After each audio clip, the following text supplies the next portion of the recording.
आप सभी को अहोई अष्टमी की हार्दिक शुभकामनाएं। दोस्तों, आज हम आपको अहोई अष्टमी व्रत कथा सुनाएंगे, जो कि इस प्रकार है। एक बार एक साहूकार था जिसके 7 बेटे और 7 बहुएं थी। कार्तिक अष्टमी को सातों बहुएं इकलौती ननद के साथ जंगल में जाकर खदान में मिट्टी खोद रही थी।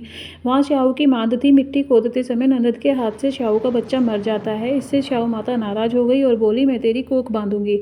तब ननद अपनी भाभीियों से बोली, तुम में से कोई अपनी कोख बंधवा लो। सभी भाभीियों ने मना कर दिया, लेकिन छोटी भाभी ने हाँ कर दी और अपनी कोख बंधवा ली।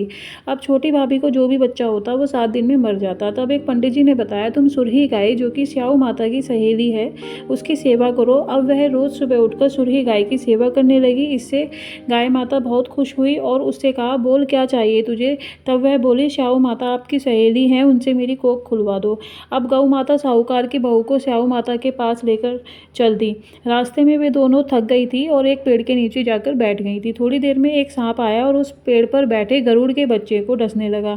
तब साहूकार की बहू ने सांप को मारकर बच्चे को बचा लिया। थोड़ी देर में गरुड़ पंखनी आई तो खून देखकर बहू को चोंच मारने लगी। तब वह बोली, मैंने तेरे बच्चे को सांप से बचाया है और इसको मरने से भी बचाया है। यह सुनकर गरुड़ पंखनी खुश हुई और बोली, मांग तू क्या मांगती है। वह बोली, हम दोनों को श्याऊ माता के पास पहुंचा दो, उनके पास मेरी कोख बंधी हुई है, वो मुझे खुलवानी है।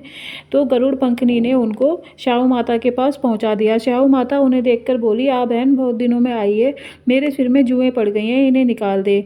तब बहू ने सुरही गाय के कहने पर श्याऊ माता के सिर में से जुएं निकाल दी, जिससे श्याऊ माता को बहुत आराम पड़ा और वे खुश हो गईं और बोली, तेरे 7 बेटे 7 बहुएं होंगी। तब वह बोली, मेरे तो एक भी बेटा नहीं है। उसने कहा, तुम्हारे पास मेरी कोख बंद पड़ी है।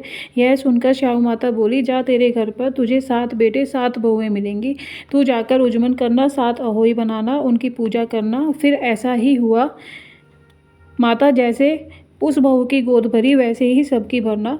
जय माता दी। दोस्तों, जानकारी अच्छी लगी तो वीडियो को लाइक करें और कमेंट में जय अहोई माता ज़रूर लिखें, और चैनल पर नए हैं तो चैनल को सब्सक्राइब करना ना भूलें।